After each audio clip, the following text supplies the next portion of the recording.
What's up, everybody? I want to come on and talk about something really quick. What I wanted to talk about was my head wrap, you know.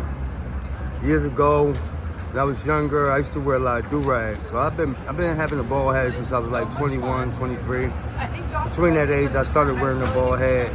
And I've been wearing the bald head since, but I always kept hats. I always kept different hats and things like that. And I always wore do-rags. And at one point, I was like, you know, I was tired of wearing a do-rag because I felt like it was something that represented people in the ghetto. And I looked at the do-rag as like the ghetto black kid's kufi or shamak. You understand what I'm saying?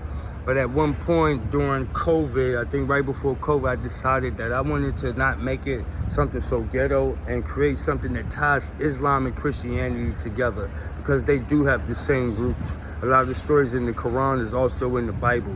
A lot of the things that the Quran does, like not eating pork, praying 5 times a day, they also did in the Bible. It's a rules in the Bible, laws in Leviticus not to eat pork. It's things in the Bible where people talks about praying 7 times a day, 3 times a day, 5 times a day, multiple times a day. You know, and all through the Old Testament, they did prostrate themselves on the ground, get on their hands and knees and put their face in the dirt.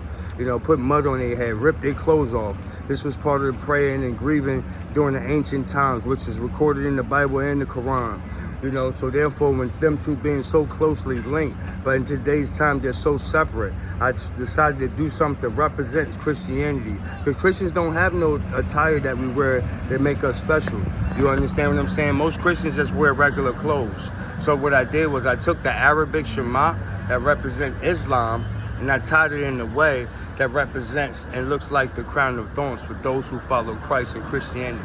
So that's what this Shema is about also.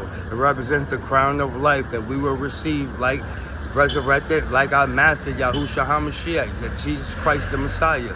You understand what I'm saying? Yahushua the Messiah. And that's what this represents. You know what I'm saying? And, you know, the only difference between the Quran and the Bible is that the Islamists believe that Jesus was a prophet. They do believe he was born of a virgin, but they believe he was a prophet, not the Son of God, which I find very, very weird to think, how can you be born of a virgin, not be the son of a God?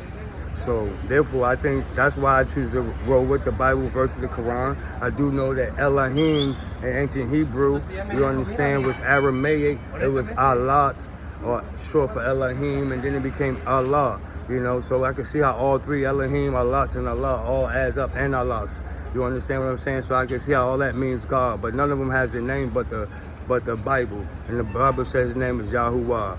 You know what I'm saying? So that's what I want to rant on. Y'all have a good one.